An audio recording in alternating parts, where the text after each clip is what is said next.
안녕하세요. 정보가 세상을 바꾼다의 인포뱅크입니다. 이번에 전해드릴 내용은 드러난 중국 전기차 거액 보조금, 작년보다 몇 배 더 관세 인상 준비에 대해서 한번 알아보도록 하겠습니다. 여러분의 구독, 좋아요, 그리고 필요하시면 알람 설정까지 부탁드리겠습니다. 이번에 EU 집행위원회에서 중국의 보조금, 특히 전기차와 배터리 보조금에 대해서 걸고 넘어졌습니다. 이것 때문에 전기차를 만들어 들어올 때 보조금을 너희 많이 받았지, 그러면 우리 관세 올릴 거야, 그렇게 얘기를 했는데 드러났습니다. 그 이야기를 한번 시작을 해보도록 하겠습니다. EU 집행위원회는 중국산 전기차에 대한 반보조금 조사를 추진한다고 발표했습니다. 실제 중국 전기차 및 전기차용 배터리 업체에 이제 대규모 정부 보조금의 지급 현황이 드러났습니다. 중국 정부는 이 반보조금 조사 추진에 얼굴을 붉혔죠. 그런데 실상이 드러나면서 이제 중국산 전기차에 대한 관세 인상이 현실화될 것으로 보이고 있습니다.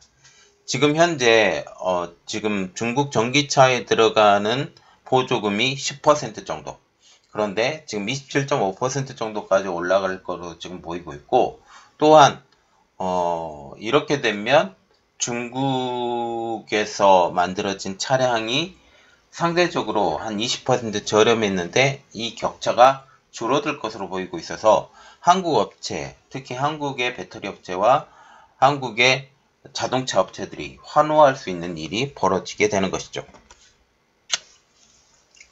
그래서 이번에 알아볼 내용은 드러난 중국 전기차 거액 보조금, 작년보다 몇 배 더 관세 인상 준비해에 대해서 한번 알아보도록 하겠습니다. 지금 중국 전기차와 배터리 보조금 실상이 드러났습니다. 그것은 바로 니케이 아시아가 중국 컨설팅 업체인 윈드와 올해 상반기 중국 증시에 상장된 5천여 개의 기업의 정부 보조금 분석을 통해서 지금 일어났는데, 윈드와 같은 경우는 컨설팅 업체이고 중국 내에서 하는 업체이죠. 그런데 이러한 것들이 전체 분석한다고 해서 같이 분석을 해줬는데 이게 드러나 버리게 된 것이죠. 정부 보조금 수령 상위 10개 기업 중 5개 기업이 전기차 및 배터리 제조사이고, 나머지 부분은 지금 반도체 업체로 지금 알려지고 있습니다. 그러면 우리가 볼 때 이번에는 배터리 업체와 전기차 업체에 대해서 지금 이야기를 해야 되니까 상위 10개 기업 중 5곳이 전기차 및 배터리 기업으로 나타났다. 이 이야기를 조금 해보도록 하겠습니다. 먼저 CATL입니다. 상반기에 가장 많은 보조금을 받은 기업으로 알려지고 있습니다. CATL의 그 배터리 자체가 저렴하다라고 그렇게 이야기를 했던 가장 큰 배경이 바로 보조금 때문이라고 지금 나오게 된 것이죠. 상반기 6개월 수령 정부 보조금이 28억 5천만 위안, 한국 돈으로 3억 9,100만 달러, 이것은 약 5,223억 원, 즉 0.5경 정도 된다고 지금 얘기 나오고 있습니다. 0.5조입니다. 작년 동기 대비 3배나 증가된 금액이고, 이것도 벌써 상반기니까 올해 하반기까지 가게 되면 1조가 넘지 않을까라고 그렇게 생각을 할 수가 있죠. 작년 동기 대비 3배나 증가된 금액이고, 니케이 아시아 질문에는 지금 정부 보조금 증액은 인정을 했습니다. 그러나 자세한 내역에 대해서는 설명을 하지 않고 있죠. 그리고 EV에너지와 같은 경우는 지금 현재 BMW나 그리고 벤츠 자동차에 들어가는 배터리를 한다라고, 원통형 배터리를 한다라고 지금 얘기가 나오고 있는데, EV에너지입니다. 상반기 6개월 수령 정부 보조금만 10억 8천만 위안, 약 1979억 원으로 알려지고 있습니다. 작년 동기 대비 4배나 증가된 금액이고, 선전증권거래소 서류에 근거해서 EV에너지는 중앙정부와 지방정부로부터 약 총 60종에 달하는 개별 보조금을 수령했다라고 얘기가 나오고 있습니다. 그중 일부는 기업의 군사 민간 융합 개발을 위한 특정 기금. 이것은 결국 군사용으로도 전용될 수 있는 그런 이야기가 나올 수 있는 것이죠. 그리고 상하이 자동차 SAIC라고 부르는 회사인데 상반기 6개월 수령 보조금이 20억 위안, 한국 돈으로 약 3,665억 원. 작년 동기 대비 2배나 증가된 금액으로 나타나 있고 전기차 제조사 중 가장 많은 정부 보조금을 수령한 회사가 바로 베이징 자동차다라고 지금 얘기가 나오고 있습니다. 그리고 비아드, 중국 전기차 판매 1위 업체, 물론 순수 전기차 부분에서도 지금 테슬라를 능가한다라고 지금 얘기가 나오고 있습니다. 상반기 6개월 수령 정부 보조금이 17억 8천만 위안, 한국 돈으로 3,261억 원. 비아드는 전체 보조금 중 10억 위안을 자동차 및 자동차 관련으로 받았음을 인정을 했습니다. 자세한 내용은 공개되지 않았죠. 그리고 다섯 번째로는 5개 회사라고 말했으니까 충칭 창안 자동차. 상반기 6개월 수령 보조금이 8억 5천만 위안이라고 지금 얘기를 하고 있습니다. 이는 지금 비아드의 딱 절반 정도라고 보시면 돼서 지금 1,600, 1,700억 원 정도 이렇게 보시면 되는 거죠. 그 외에 많은 전기차 배터리 기업들이 정부 보조금을 수령한 것으로 나타나 있습니다. 많은 것은 아니고 지금 기업을 구조조정을 하고 있기 때문에 필요한 기업만 남겨놓겠다라고 지금 얘기가 나온 상황이죠. 지금 문제가 되는 것은 바로 이겁니다. EU 집행위원회에서 반보조금 수사를 착수하겠다라고 발표를 한 것이죠. 이게 8개월에서 1년 반 정도 지금 걸린 것으로 알려지고 있는데 우르줄라 폰데르라이언 EU 집행위원장은 13일 날 이렇게 발표를 합니다. 중국의 막대한 보조금을 받은 중국 전기차가 EU의 전기차 시장을 왜곡하고 있다. 이렇게 말을 해요. 이에 반보조금 조사를 착수하겠다라고 발표를 했죠. 전기차 분야에서 잠재력이 큰 유럽에서 값싼 중국산 전기차가 넘쳐나고 있다라고 말을 한 것입니다. EU는 10년 전에도 중국산 태양광에 대한 조사를 통해 반덤핑 부과와 수익 규제 조치를 했는데 이땐 늦었습니다. 그래서 태양광 패널과 같은 일을 다시 발생하지 않도록 선제적으로 조치를 취하겠다라고 말을 하게 된 것이죠. 그런데 이것에 대해서 당연히 중국은 반발을 하죠. 그리고 역설적인 이야기도 합니다. 어떤 이야기인지 보겠습니다. 중국 상부부는 14일 날 이렇게 발표를 하죠. EU의 이러한 결정에 고도의 우려와 강한 불만을 가진다. EU가 하려는 조사는 공평 경쟁을 명목으로 하는 보호주의다 라고 말을 하게 된 거죠. 그런데 이것에 역설되는 일이 벌어집니다. 요미우리 신문이 17일 날 발표한 이러한 이야기인데 지난해 11월 벌써 8개월이 지난 이야기죠. 8개월, 9개월이 지난 이야기인데 지난해 12월 자동차 관련 업체들과의 정부와의 회의에서 중국 공산당이겠죠. 중국산 부품만 사용하라 라고 구두 지시를 합니다. 물론 구두 지시이기 때문에 증거가 남지 않아요. 증거가 남지 않기 때문에 더욱더 큰 문제인데 이렇게 되면 결국 보호주의 아니냐라는 거죠.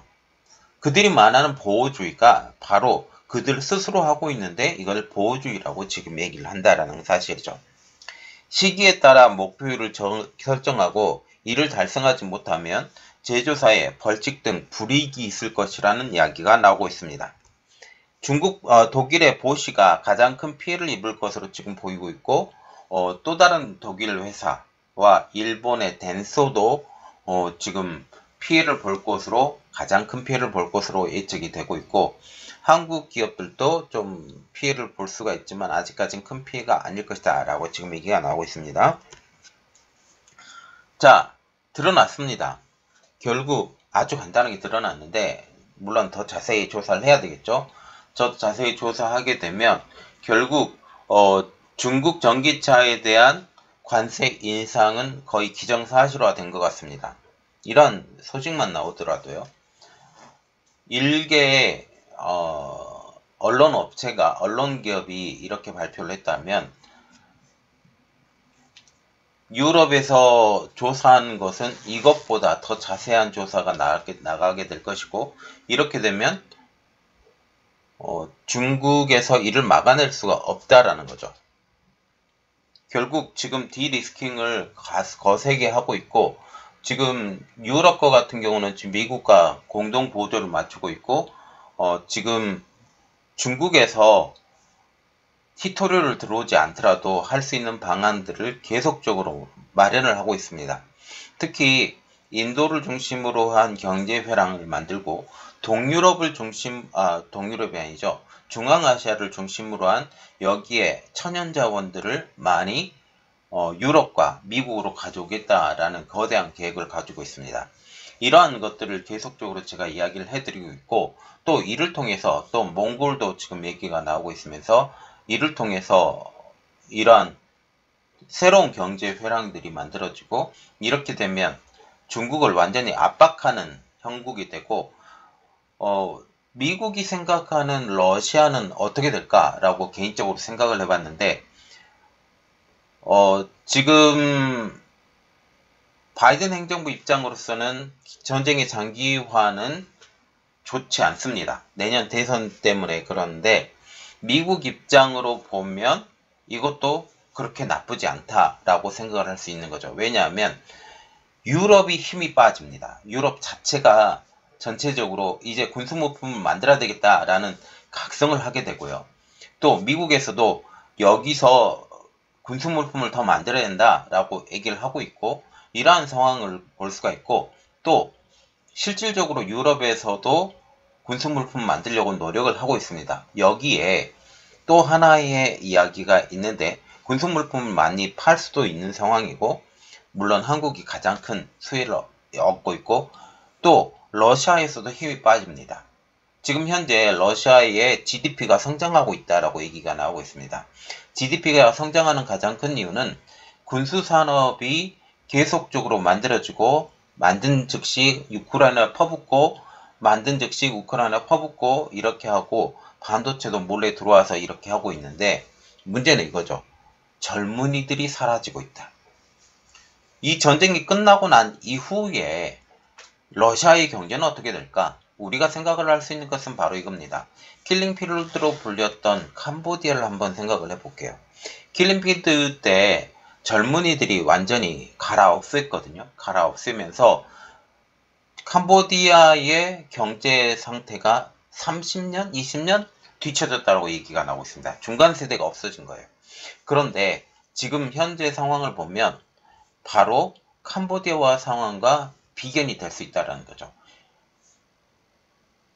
지금 군대에 젊은이들을 갈아 넣으면서 이러한 것들이 되면서 경제가 좀 하강 국면에 들어갈 것이다 라는 그런 예측이 나오고 있고, 이 하강 국면에 들어가면 이 러시아 경제를 미국이 조리할 수도 있겠다 라는 그런 생각을 가질 수 있다라는 거죠. 그래서 지금 어떤 생각을 갖게 되는지, 그리고 러시아의 그 전투기가 작년 8월 달에 영국의 정찰기를 적출시키려고 했던 그런 이야기도 지금 솔솔 나오고 있어서, 지금 3차 대전까지는 서로 안 가려고 하고 있고, 이렇게 하기 때문에 우크라이나 국한이 돼 있지만, 이렇게 되면서 러시아의 인구도 줄고 있고, 우크라이나도 여기 갈아넣고 있는 이러한 상황을 볼 수가 있습니다. 자, 결국 지금 이겁니다.